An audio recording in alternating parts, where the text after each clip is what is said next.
اللہ تعالیٰ نے رنج کو اس لیے پیدا فرمایا ہے تاکہ تو خوش دلی کو واضح طور پر جان سکے۔ یہ صورت ایک بے صورت سے پیدا ہوئی ہے، پھر لوٹ گئی، کیونکہ ہم اسی کی طرف لوٹنے والے ہیں۔ تیرے لیے ہر لحظہ موت اور واپسی ہے، جیسا کہ حضور اکرم صلی اللہ علیہ وآلہ وسلم نے فرمایا کہ دنیا گھڑی کی مثال ہے۔ ہمارا خیال ایک تیر کی مانند ہے جو اللہ کی جانب سے ہوا میں ہے۔ یہ ہوا میں جتنا بھی ٹھہرے آخر اللہ کی طرف لوٹتا ہے۔ یہ دنیا ہر دم نئی ہو جاتی ہے اور ہم زندگی میں اس کے نئے ہونے سے بے خبر ہیں۔ ایجاد کی تیزی سے یہ بقا کا طول اللہ تعالیٰ کی ایجاد کی تیزی کو ظاہر کرتا ہے۔ جیسا کہ اگر تو جلتی لکڑی کو کوشش سے گھمائے تو وہ بہت لمبی آگ نظر آئے گی۔ دشمن اگرچہ تم سے دوستانہ بات کرے، اس کو جال ہی سمجھ۔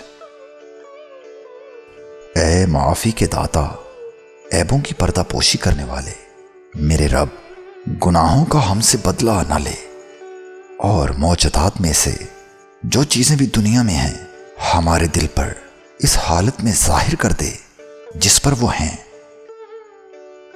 بغیر بولے، بغیر اشارے اور بغیر لکھنے کے دل سے لاکھوں ترجمان پیدا ہو جاتے ہیں۔ ہمارے نزدیک ہر چیز کا نام اس کے ظاہر پر ہے، جبکہ اللہ کے نزدیک ہر چیز کا نام اس کے باطن پر ہے۔ جیسا کہ موسیٰ علیہ السلام کے نزدیک ان کی لکڑی کا نام عصا تھا، جبکہ اللہ کے نزدیک اس کا نام اژدہا تھا۔ وہ جس کا نام ہمارے نزدیک نطفہ پیدائش تھا، اللہ کے سامنے وہ ایک صورت تھی جیسا کہ تو میرے سامنے ہے۔ الحاصل ہمارا نام وہی حقیقت بنا جو خدا کے سامنے ہمارا انجام تھا۔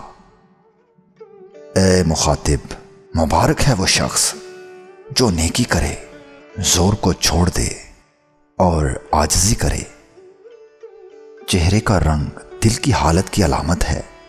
سرخ چہرے کی رنگت شکر کی صدا رکھتی ہے، اور زرد چہرے کی رنگت صبر اور تکلیف کی علامت ہے۔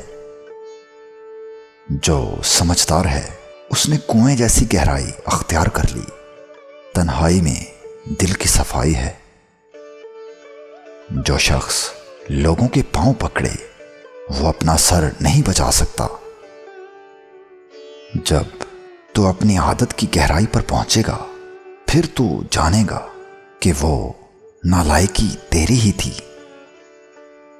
اے دوسرے کے چہرے پر بدنما دل دیکھنے والے، وہ تیرے ہی دل کا عکس ہے۔ دوسرے سے نفرت نہ کر۔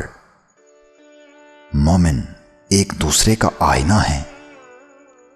تو نے اپنی آنکھوں پر اندھا چشمہ لگایا، اس وجہ سے تجھے یہ دنیا تاریک نظر آ رہی ہے۔